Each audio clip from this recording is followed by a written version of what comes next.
नमस्कार दोस्तों, हमारी ऐप राजस्थान टीचमेंट पर आपका बहुत बहुत स्वागत है। तो क्लास का टाइम हो गया, सभी ऑनलाइन आ जाएं। अपन आगे की तरफ बढ़ते हैं। अपन ने फीड क्लासिफिकेशन पढ़ रहे थे, उसके अंदर अपन ने देखा रफेज को पूरा पढ़ लिया है। अब कंसंट्रेट के बारे में अपन पढ़ते हैं। एक बार शेयर कर दो सभी को, चैट के माध्यम से बोल दो सभी को, क्लास शुरू होगी।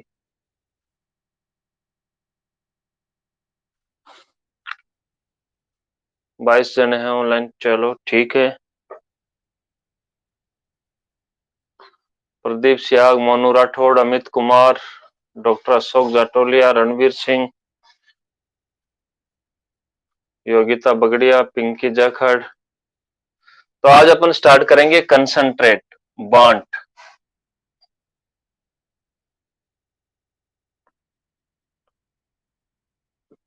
बांट है चौधरी, ठीक है। आगे की तरफ चलते हैं। धर्मेंद्र कुमार।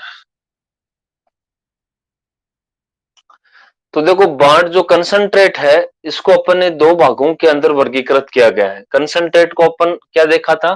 कंसंट्रेट जो था, इसका क्रूड फाइबर का मान जो है वो 18% से क्या था, कम था।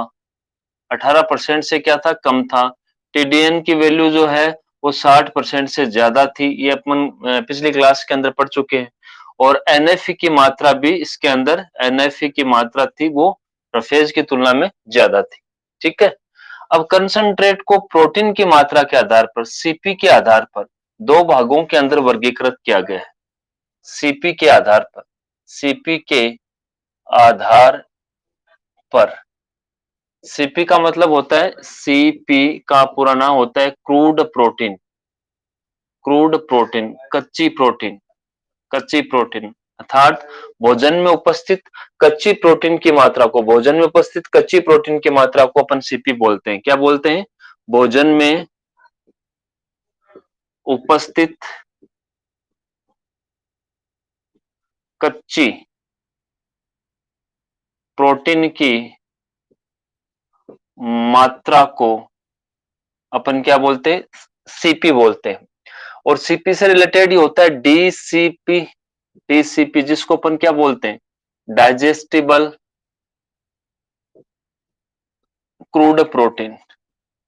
Crude protein, digestible crude protein मतलब पाचक क्रूड प्रोटीन कितनी होती है। तो सीपी और डीसीपी को एक बार समझो आप। जैसे मान लो कि किसी भोजन के अंदर जो है, मान लो कि 20% जो है क्या है, क्रूड प्रोटीन है, कच्ची प्रोटीन की मात्रा है। ठीक है। और उसकी जो पाचकता है वो 50% है। 50% पाचकता का मतलब क्या है कि आप जितनी भी प्रोटीन खाओगा उसका 50% भाग तो है पचित होकर आपके रक्त में चला जाएगा, और 50% भाग का पाचन नहीं होगा, और जो पाचन नहीं होगा वो गोबर के माध्यम से बाहर निकल जाएगा। तो ये सीपी अगर 20% है तो इसकी डीसीपी निकालना अपने के लिए बहुत आसान हो जाएगा। अगर इसकी डाइजेस्टिबिलिटी अपने को पता है, डाइजेस्टिबिलिटी का अपने को पता है कि इसकी डाइजेस्टिबिलिटी कितनी है, 50% है, तो इसकी डीसीपी हो जाएगी 10%। सीधी सी बात है। आपने अगर 100 ग्राम प्रोटीन खाई, 100 ग्राम प्रोटीन खाई, ठीक है, उसमें से 50% प्रोटीन जो है वो रक्त में पहुंची, तो इसकी डाइजेस्टिबिलिटी कितनी हो गई? 50%। ठीक है। तो अगर किसी की सीपी का मान 20% है, सीपी का मान अगर 20% है, तो डीसीपी अपन निकाल सकते हैं आसानी से, अगर अपने को उसकी पाचकता का पता हो। ठीक है। अगर किसी की पाचकता 80% है तो इसका 80% निकाल लो। पाचकता 90% है तो 90% निकाल लो। 100% पाचकता है तो 20 का 20% रह जाएगा। तो आपको सीपी और डीसीपी का मतलब समझ में आया कि नहीं आया, पहले ये बताओ आप। सीपी और डीसीपी का मतलब रिपीट होता, शुरू ही किया, अभी रिपीट कहाँ है? आया आया आया, ठीक है। चलो, तो इसी सीपी के आधार पर, अर्थात जो अपनी कच्ची प्रोटीन है, इसके आधार पर अपन कंसंट्रेट को दो भागों के अंदर विभक्त कर सकते हैं। पहला है एनर्जी युक्त कंसंट्रेट। पहला कौन सा होता है? एनर्जी रिच कंसंट्रेट, जिसको हिंदी में बोलते हैं ऊर्जा युक्त बांट। ऊर्जा युक्त बांट। दूसरा कौन सा है? प्रोटीन रिच कंसंट्रेट, जिसको बोलते हैं प्रोटीन युक्त बॉन्ड, प्रोटीन युक्त बॉन्ड। तो वर्गीकरण का आधार तो बहुत आसान सा है कि आपको क्रूड प्रोटीन की मात्रा बतानी है, किसके अंदर कितनी क्रूड प्रोटीन की मात्रा है, उसी के आधार पर इसका वर्गीकरण हो जाएगा। ठीक है, तो देखिए एनर्जी रिच जो कंसंट्रेट है इसके अंदर क्रूड प्रोटीन कम होगी। एनर्जी के नाम से आपको पता है ज्यादा मात्रा किसकी होगी, कार्बोहाइड्रेट की। एनर्जी रिच कंसंट्रेट के आपको नाम से ही पता चल जाएगा कि इसके अंदर जो कार्बोहाइड्रेट है इसकी मात्रा क्या होगी, ज्यादा होगी। कार्बोहाइड्रेट की मात्रा ज्यादा होगी और प्रोटीन की मात्रा क्या होगी, कम होगी। जब भोजन के अंदर एक पोषक तत्व बढ़ता है तो दूसरा पोषक तत्व अपने आप ऑटोमेटिकली कम हो जाता है, क्योंकि अपने को टोटल 100% करना है। अगर 100% में अगर कार्बोहाइड्रेट का आप परसेंटेज बढ़ाओगे तो प्रोटीन का लेवल क्या होता जाएगा, कम होता जाएगा। तो इसके अंदर क्रूड प्रोटीन का जो मान है वो 18% से कम होता है, 18% से कम होता है। ये बेसिक डिफरेंस है। 18% दो बार आ चुका है आपका, एक बार क्रूड फाइबर के अंदर आ चुका था। किस किस के बीच में अपने डिफरेंस किया था, चारा और वाट के मध्य में। ठीक है, कंसंट्रेट और रफेज के मध्य अपन ने कंपैरिजन किया था, तब 18% का अपन ने उपयोग किया था। ठीक है, बहुत इजी सी चीज है। तो ऊर्जा युक्त कंसंट्रेट वो होंगे जिसके अंदर कार्बोहाइड्रेट की मात्रा ज्यादा होगी, अर्थात ऊर्जा की मात्रा ज्यादा होगी, तथा आपके प्रोटीन का लेवल जो है वो कम होगा, और प्रोटीन का लेवल जो है वो 18% से कम होता है। ऐसे आप एनर्जी रिच कंसंट्रेट के एग्जाम्पल कुछ भी लिख सकते हो। ठीक है, आपको पता है आलू के अंदर स्टार्च सबसे अधिक मात्रा में होता है, कार्बोहाइड्रेट अधिक होता है, तो आलू इसका एग्जाम्पल हो सकता है। चुकंदर हो सकती है, ये कंद है चुकंदर, कसावा, ये क्या है, सारे के सारे कंद हैं जो एनर्जी रिच क्या है, डाइट है, कंद है। इसके अलावा और आप क्या एग्जाम्पल लिख सकते हो, आपको पता है सारे अनाज, जितने भी अनाज है, जितने भी आपके अनाज हैं, सारे के सारे अनाज जो है वो कार्बोहाइड्रेट युक्त होते हैं, तो अनाज इसका एग्जाम्पल हो जाएंगे। ठीक है, गेहूं की चोकर, चोकर चाहे किसी की भी हो वो चोकर आ जाएगी। धान की चोकर, धान की चोकर ये आ जाएगी। हस्क आ जाएगा आपका। ये सारे के सारे एनर्जी रिच कंसंट्रेट के उदाहरण हैं, जिसके अंदर कार्बोहाइड्रेट की मात्रा तो ज्यादा है और प्रोटीन की मात्रा कम है। उदाहरण आप दोबारा देख लीजिए, जैसे आप यहां से अनाज से शुरू करो तो अनाज, अनाज का छिलका जो है वो गेहूं का चोकर, धान का चोकर, ज्वार का चोकर, बाजरे का चोकर, जिसका चोकर आपको बनाना है वो, और हस्क, हस्क जो है वो, और आपका कंद के अंदर आलू है, चुकंदर है, कसावा है, एक आपका मोलेसेज भी है। मोलेसेज जो शुगर केन फैक्ट्री से मिलता है, मोलेसेज, मोलेसेज ये भी इसका किसका उदाहरण है, ऊर्जा ऊर्जा युक्त कंसंट्रेट का। तो एक बार आप एग्जांपल दोबारा देखिए, एनर्जी रिच कंसंट्रेट के अंदर आपको वो सारे उदाहरण लेने हैं जिसमें कार्बोहाइड्रेट की मात्रा ज्यादा हो, जिसमें जितनी ज्यादा कार्बोहाइड्रेट की मात्रा होगी ऊर्जा उतनी ही ज्यादा होगी और प्रोटीन की मात्रा उतनी ही कम होगी। तो देखो आलू है स्टार्च युक्त होता है, चुकंदर भी स्टार्च युक्त होता है, कसावा स्टार्च युक्त होता है। ठीक है, तो ये सारे के सारे कंद हैं जिसको अपन किसके अंदर काउंट करेंगे, एनर्जी रिच कंसंट्रेट के अंदर। फिर ग्रेमिनी, जो एक बच्चे ने पहले आपको कमेंट के बारे में बताया था कि अनाज वाला जो ग्रुप है उसके अंदर अनाज चाहे कोई सा भी हो, पूरा का पूरा अनाज, पूरा का पूरा अनाज कोई सा भी हो, चाहे गेहूं, जौ, ज्वार, बाजरा कोई सा भी हो, ये अनाज आ जाएगा। ठीक है, फिर अनाज का छिलन जिसको बोलते हैं अपन गेहूं का चोकर, धान का चोकर, आप जो है बाजरे का चोकर, जौ का चोकर, सब इसके अंदर एग्जाम्पल लिख सकते हो। ठीक है, मोलेसेज, और कौन सा, मोलेसेज और हस्क, ये सारे के सारे उदाहरण किसके हैं, एनर्जी रिच कंसंट्रेट के, ऊर्जा युक्त कंसंट्रेट के। उदाहरण समझ में आए कि नहीं आए, आप बताएं।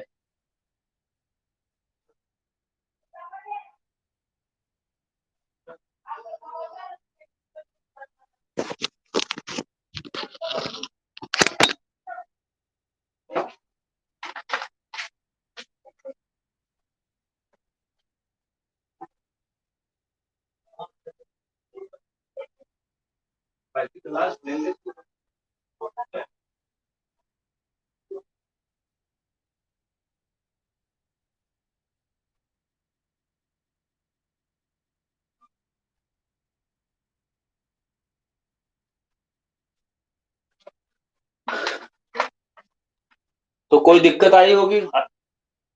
कोई दिक्कत नहीं है, आगे चले।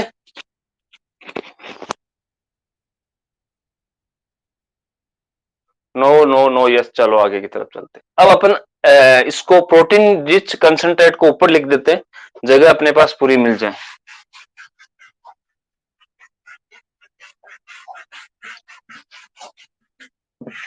इस कंसंट्रेट में नाम से ही पता चल रहा है प्रोटीन ज्यादा होगी। प्रोटीन रिच कंसंट्रेट में प्रोटीन ज्यादा होगी, 18% से ज्यादा। प्रोटीन रिच कंसंट्रेट, इसके अंदर सीपी की जो वैल्यू है वो 18% से क्या होती, ज्यादा होती। ठीक है। अब देखो, प्रोटीन रिच कंसंट्रेट को भी फिर दो भागों के अंदर वर्गीकृत किया गया है। किसके आधार पर? कि आपने प्रोटीन कहां से प्राप्त की है। प्रोटीन अगर आपने पादप स्रोत से प्राप्त की है तो प्लांट सोर्स प्रोटीन हो जाएगी, और अगर एनिमल से प्राप्त की है तो एनिमल सोर्स प्रोटीन हो जाएगी। तो प्रोटीन का ही वर्गीकरण है एक तरह से, ये कंसंट्रेट का वर्गीकरण नहीं है। ठीक है, अपन एक साथ लिखना चाहें तो एक साथ लिख लेंगे, अलग अलग लिखना चाहो तो मैं अलग अलग लिख दूंगा आपको, क्योंकि आपको समझ में आने लग जाएगा कि एनिमल सोर्स कौन सी है, प्लांट सोर्स कौन सी है। तो अपन इसको स्टार्ट करने से पहले, वर्गीकरण करने से पहले थोड़ा सा अपन इस पर थोड़ा विचार कर लेते हैं। एनिमल सोर्स प्रोटीन और प्लांट सोर्स प्रोटीन, इनमें से बढ़िया प्रोटीन कौन सी होती है? एनिमल सोर्स प्रोटीन होती है। एनिमल सोर्स प्रोटीन जो है वो प्लांट सोर्स प्रोटीन से हमेशा अच्छी मानी जाती है। इसकी वजह है डाइजेस्टिबिलिटी और बायोबिलिटी। दोनों का अपन लिटरली मीनिंग देखोगे तो एक ही है। डाइजेस्टिबिलिटी का मतलब ये होता है कि जो एनिमल सोर्स प्रोटीन है उसकी पाचकता ज्यादा होती है, अर्थात आप अगर 100 ग्राम प्रोटीन खाओगे तो आपके 80-90 ग्राम प्रोटीन जो है आपके रक्त में चली जाएगी। वो आपकी जो है डाइजेस्टिबिलिटी ज्यादा हो गई, उसकी बायोबिलिटी ज्यादा हो गई। ठीक है। लेकिन आप प्लांट सोर्स प्रोटीन खाओगे तो उसकी डाइजेस्टिबिलिटी 50% के आसपास है। तो 100 ग्राम प्रोटीन आप खाओगे प्लांट से तो 50 ग्राम प्रोटीन आपके रक्त में पहुंचेगी, और 50 ग्राम प्रोटीन जो है वो आपके फीकल मटेरियल से बाहर निकल जाएंगे। तो हमेशा अगर आप कंपैरिजन करो प्लांट सोर्स प्रोटीन और एनिमल सोर्स प्रोटीन के अंदर, तो आपको प्लांट सोर्स प्रोटीन जो है हमेशा बेहतर मिलती है, ड्यू टू इसकी डाइजेस्टिबिलिटी और ड्यू टू इट्स बायोबिलिटी। तो मैं एक पॉइंट यहां पर लिख देता हूं कि पादप सोर्स प्रोटीन की तुलना में प्रोटीन की तुलना में animal source protein animal source protein हमेशा अच्छी होती है, हमेशा अच्छी होती है। क्योंकि क्योंकि क्योंकि एनिमल सोर्स प्रोटीन की एनिमल सोर्स प्रोटीन की पाचकता पाचकता व जैव उपलब्धता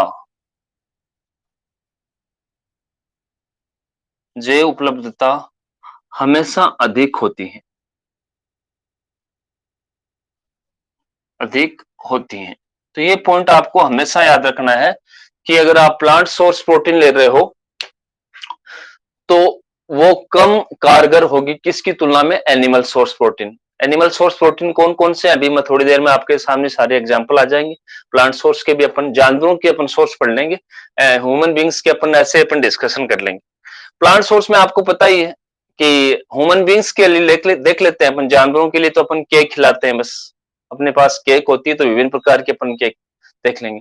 इंसान जो है वो चना है, मूंग है, मोठ है, ठीक है, सोयाबीन है, ये सारे प्लांट सोर्स प्रोटीन है।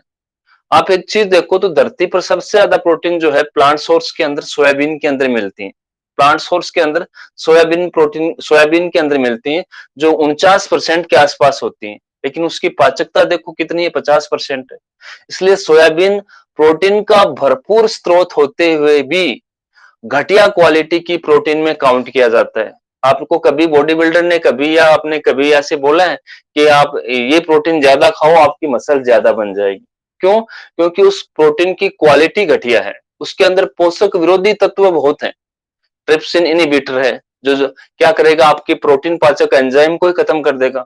आप एक सोयाबीन खा रहे हो, उसके अंदर प्रोटीन है, प्रोटीन को आपको पचाना है, उसके अंदर ऐसा तत्व है कि प्रोटीन पचाने वाले एंजाइम को ही खत्म कर देता है। ठीक है, तो ये जो है प्लांट सोर्स प्रोटीन जो है वो बैड क्वालिटी के अंदर काउंट की जाती है, घटिया क्वालिटी के अंदर काउंट की जाती है।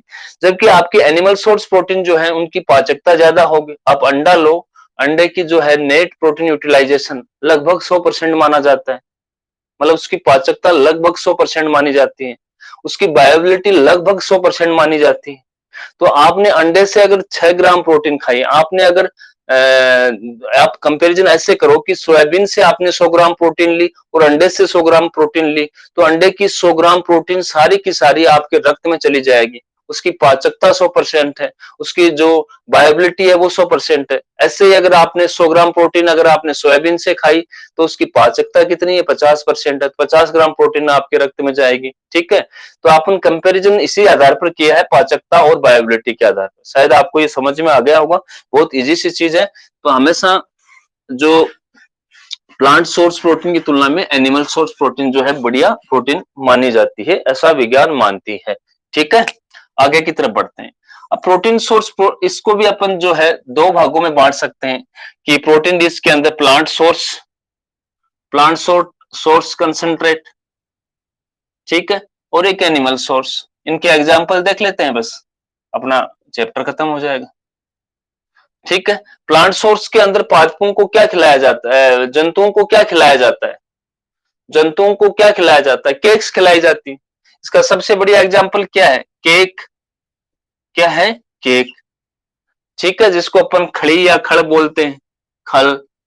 ठीक है, तो विभिन्न प्रकार की खल है, उनकी प्रोटीन परसेंटेज अपने को याद करनी है।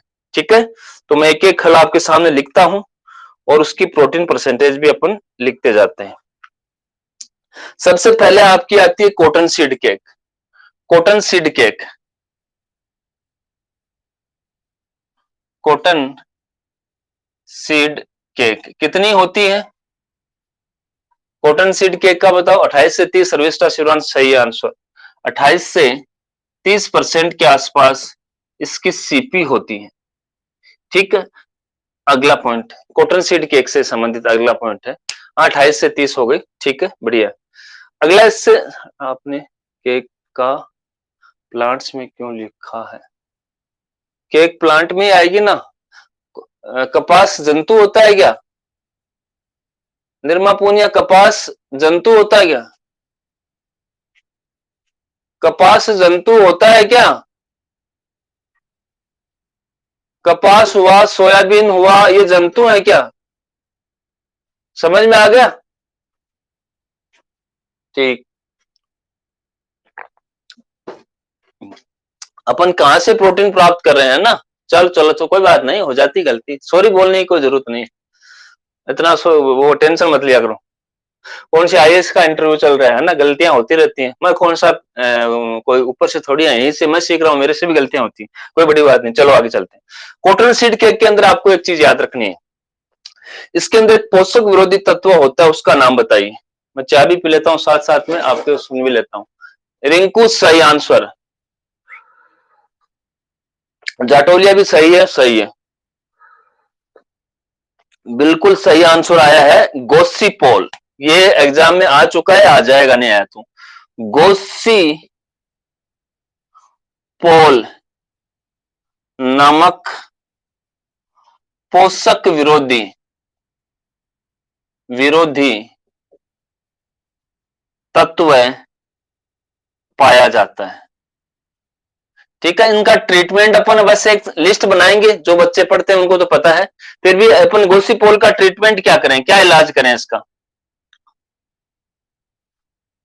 क्या इलाज करें, ऑटोक्लेव, खड़ को ऑटोक्लेव करें, बॉयल, ताप तो है ही हर चीज का, बॉयल, ताप तो है ही, क्योंकि जो खड़ बन के आएगी वो ताप के अंदर से गुजर के आएगी, ताप से तो हर पोषक विरोधी तत्व नष्ट होता है।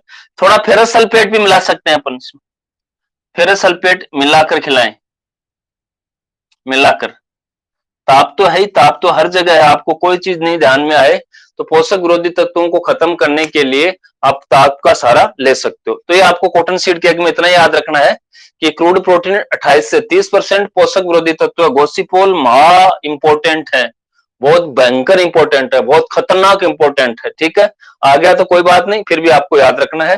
ठीक है, ये चीज आपको याद रखनी है। अगली केक लिखता हूं मैं, थोड़ा इधर से पूरा ही मिटा देता हूं। अगली केक, दूसरी केक जो है वो आपकी है ground nut cake. Ground nut cake जिसको बोलते हैं GNC। सीपी बताएं, सीपी बताएं। 46%, सबका सही आंसर आ रहा है 46%। वेरी गुड, बहुत सही आंसर। 46%, कितना होता है? 46%। अधिक मात्रा में खिलाने पर क्या होता है?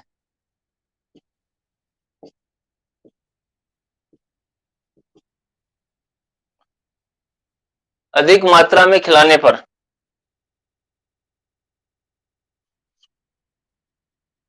डायरिया, दस्त, दस्त हो जाते हैं। ठीक है, तीसरी पकड़ते हैं, तिल केक। तीसरी पकड़ते हैं तिल केक, सीपी बताओ।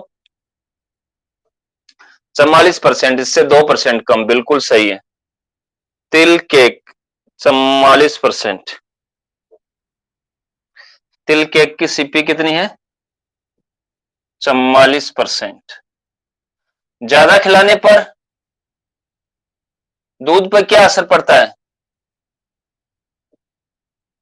तिल केक ज्यादा खिलाने पर दूध में, मिल्क में सॉलिड कम हो जाता है, बिल्कुल सही। मिल्क में सॉलिड कम हो जाता है और पानी बढ़ जाता है, पानी बढ़ जाता है। यहां तक कोई दिक्कत है तो बताओ, यहां तक कोई भी दिक्कत है बताओ। नो प्रॉब्लम सर, ठीक है।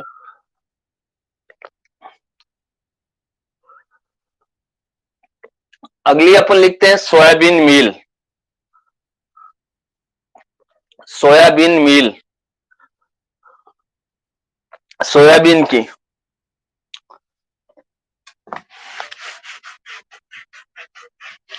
सोयाबीन मील 4 है, 5 नंबर देख लेना।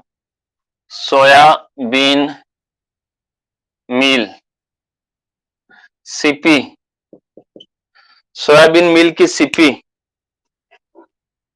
49% सही है। 49-50% बस सही है, लगभग 49। पोषक विरोधी तत्व है, ज्यादा नहीं लिखने, बाकी तो अपन लिस्ट बनाएंगे।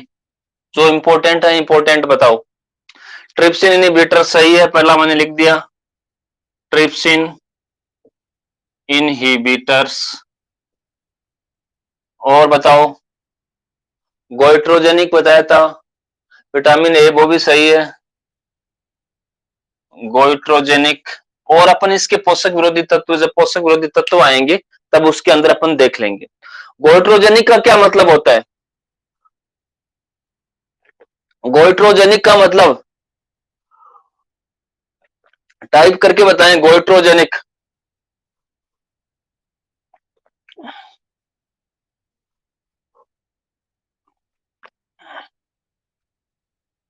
नहीं पता? गले का सूजन, बिल्कुल गोइटर की रोग की तरफ बढ़ाएगा। गोइटर की रोग की तरफ कैसे बढ़ाएगा? शरीर में किसकी कमी कर देगा कि गोइटर हो जाएगा? आयोडीन, आयोडीन, साल्ट नहीं मेरे भाई, आयोडीन। आयोडीन डेफिशिएंसी भी कर देता है ये। ठीक है, तो ये 4-5 केक आपको याद रखनी है। और आपकी किताब में शीशम की केक, फलाना केक, ढिकड़ा केक बहुत दे रखी है, सरसों की केक। ठीक है, वो आप देख लेना अगर जरूरत हो, यहाँ पर कोई जरूरत नहीं पड़ेगी, मुख्य मुख्य केक यही है। ठीक है, अगला देखिए, प्लांट सोर्स के अंदर अन्य कौन कौन से उदाहरण हैं जो आप अ, प्रोटीन की तरह इस्तेमाल कर सकते हो, कौन कौन से? प्लांट सोर्स के अंदर। अन्य उदाहरण, ये पहला केक का उदाहरण हो गया। अन्य,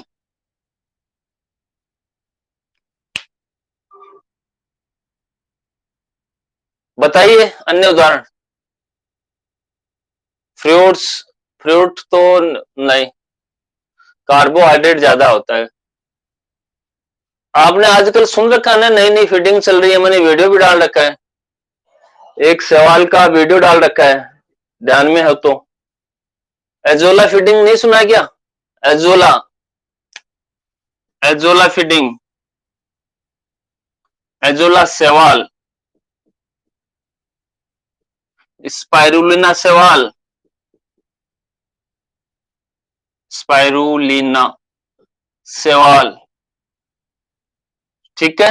ये आप और खिलाने के तौर पर आपका नारियल, नारियल भी खिला दो चलो, लेकिन नारियल के अंदर इतना प्रोटीन इसके अंदर नहीं काउंट करते, खिलाते होंगे ऐसे, लेकिन मुख्य प्रोटीन सोर्स के रूप में अपन उसको काउंट नहीं करते। मुख्य अपन जानवरों के लिए केक ही इस्तेमाल करते हैं, ठीक है। फिर अपन, मैं आपको ये भी बताऊंगा कि जो अपन प्रोटीनरी वगैरह ये केक वगैरह खिलाते हैं वो एक पूर्णतः या कंसंट्रेट नहीं है, लेकिन एक बार अपन इसकी किताब की भाषा पढ़ लेते हैं, लास्ट में अपन उसको डिस्कशन करेंगे। अब आ जाओ एनिमल सोर्स के अंदर। तो एनिमल सोर्स के अंदर सबसे पहले मैं आपको एक चीज बताता हूं, छोटी सी कहानी बताता हूं, सुन लो, उसके बाद में आपको सारी चीजें अपने आप समझ में आ जाएंगी, ठीक है। आप लोगों ने स्लाउटर हाउस देखा है क्या? बुचड़ खाना, बुचड़ खाना देखा है क्या? नहीं देखा। हम जब वेटनरी की जो इंटर्नशिप कर रहे थे तब हमारी वहां पर ड्यूटी रहती थी, डेढ़ डेढ़ महीने, एक महीने के आसपास ड्यूटी चलती थी, एक महीना 15 दिन, जिसकी जो मर्जी है उतने दिन आप स्लाउटर हाउस में एक बार आपको ट्रेनिंग लेके आनी पड़ती थी, ठीक है। पूरा आपको जानवर का पूरा समझ में आ जाएगा कि पूरा सिस्टम। देखो मेरा जो औरंगाबाद का, जब महाराष्ट्र से हुई थी मेरी डिग्री, ऑल इंडिया एग्जाम के थ्रू मैंने सेंट्रल प्री वेटनरी टेस्ट जो अपन बोलते थे ना पहले होता था, सेंट्रल प्री वेटनरी टेस्ट, उसके थ्रू मैंने जो है यूजी करी थी, और आईसीआर के थ्रू मैंने पीजी करी थी, ठीक है, जो दोनों ऑल इंडिया एग्जाम के माध्यम से की थी मैंने। तो वहां पर हमारा एलाना स्लाउटर हाउस था औरंगाबाद में, ठीक है। अब देखो उसमें कौन कौन से सोर्स ऑफ प्रोटीन, आप समझते जाना इस कहानी को। उसके अंदर डेली जो है बफेलो जो है उस स्लाउटर होती थी, 1000 भैंसें डेली कटती थी वहां पर, और पूरा का पूरा मेट जो है वो विदेशों में जाता था, ठीक है। तो हमारी ड्यूटी थी, तो हमने जीरो से लेकर लास्ट तक जहां पैकिंग होती है वहां पर हम डेली देखते थे। अब देखो एनिमल सोर्स प्रोटीन के अंदर आता है, पहले अगर भैंस दूध दे रही है, ठीक है, भैंस दूध दे रही है तो उसका प्रोटीन स्रोत क्या हो गया? दूध। एनिमल सोर्स में क्या हो गया? दूध। और दूध की सीपी आपको पता है ये कितनी होती है? 3.4 के आसपास, ठीक है। वहां भैंस कट रही थी तो मैं कहानी भैंस की बताऊंगा। अगर मुर्गी नहीं, मुर्गी अगर कटने जाती तो मुर्गी पहले क्या देती? अंडा देती। अंडा, अंडे की सीपी कितनी है? 11 से 13%, ठीक है। और अंडे की प्रोटीन जो है बेस्ट सोर्स ऑफ प्रोटीन माना जाता है। ये दोनों चीज आपको समझ में आ गई, ये जिंदा रहने से पहले पहले दिया जाने वाला सिस्टम है। हमारे लोग कोई भैंस जो है बार बार बच्चे नहीं दे रही, बच्चा नहीं हो रहा, उसको कोई भी दिक्कत है, उसको अपन काटने के लिए दे देते हैं। और काटने में देने के लिए वहां पर जो है 2 तरह के एग्जामिनेशन होते हैं वहां पर स्लाउटरिंग करने से पहले। अगर कम जो अपन बोलते हैं ना रजिस्टर्ड स्लाउटर हाउस है, उसमें एक एंटीमोर्टम एग्जामिनेशन होता है, एक पोस्टमार्टम एग्जामिनेशन होता है। मोर्टम का मतलब मौत, एंटी मतलब पहले, पोस्ट का मतलब बाद में, सीधा सा पता है आपको। मोर्टम मौत, मौत के बाद में आप कोई चीज काम करोगे तो पोस्टमार्टम हो जाएगी। उससे पहले कोई एग्जामिनेशन कर रहे हो तो उसको एंटीमोर्टम एग्जामिनेशन बोलते हैं। तो जो भी भैंसें आती थी उनमें सबसे पहले उनके एंटीमोर्टम एग्जामिनेशन होता था, मतलब काटने से पहले। ये मैं वो आपको वेल क्वालिफाइड, ऑर्गेनाइज्ड, जिसको बोलते हैं ऑथेंटिक, आईएसआई कौन सी जितने भी मार्क है, मार्क लगा हुआ, उसके प्रोसीजर बता रहा हूं। तो सबसे पहले उनकी पीडी की जाती थी, जिसको अपन बोलते हैं गर्भावस्था चेक की जाती थी। अगर उसमें से कोई भैंस अगर प्रेग्नेंट होती तो उसको वापिस जो है फील्ड में भेज दिया जाता था, उसकी स्लाउटरिंग नहीं होती थी एंटीमोर्टम एग्जामिनेशन में। फिर उसके ब्लड सैंपल को टेस्ट किया जाता था, ठीक है, ब्लड यूरिन सारे टेस्ट किए जाते थे कि इस जानवर के अंदर, जो जानवर कटने जा रहा है, जिसका स्लाउटरिंग होना है, उसमें किसी प्रकार की कोई इन्फेक्शियस डिजीज तो नहीं है, या कोई कॉन्टाजियस डिजीज नहीं है, या कोई ऐसी डिजीज नहीं है जो मीट के माध्यम से कंज्यूमर के शरीर के अंदर पहुंच जाए। तो उसके ब्लड का जो भी लेबोरेटरी के अंदर जांच होता था, उस जांच को अपन बोलते हैं एंटीमोर्टम एग्जामिनेशन। जब वहां से जांच ओके आ जाती है, वहां से जांच ओके आ जाती है, तो वहां पर जो भैंसे हैं उनकी लाइन लगी रहती है, ठीक है। उनको नहलाया जाता है, एक भैंस को जो हलाल होने जाने वाली है उसको बढ़िया तरीके से नहलाया जाता है। नहलाने के बाद में सबसे पहले वहां पर एक इलेक्ट्रिक स्टनर होता है। स्टनर का मतलब बेहोश करने वाला, एक रोड सी होती है जिसमें करंट होता है। वो आप लोगों के एलपीटी सब्जेक्ट नहीं है, इसलिए मैं आपको बता रहा हूँ, एलएसए के नहीं होता, डॉक्टर के होता है। तो उसके यहाँ पर स्टनिंग के बहुत सारे मेथड हैं, पहले पुराने। आजकल सबसे बढ़िया मेथड जो है वो है इलेक्ट्रिक स्टनर, जिसमें लाइट होती थी, करंट होती थी, उसके सिर को यहाँ पर करंट मारा जाता था, ऐसा टच किया जाता था।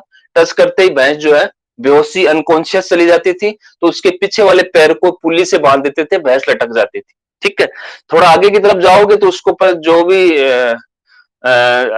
धर्म के आधार पर जो भी प्रार्थना होती थी, वहां पर उसको हलाल कर दिया जाता था, उसकी जुगलर वेन काट दी जाती थी और उसकी लगातार ब्लीडिंग होती रहती थी।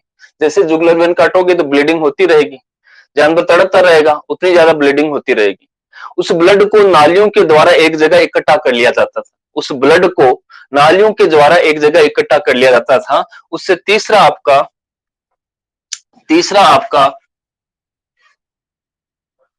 तीसरा आपका प्रोटीन सोर्स है, वो है ब्लड मील।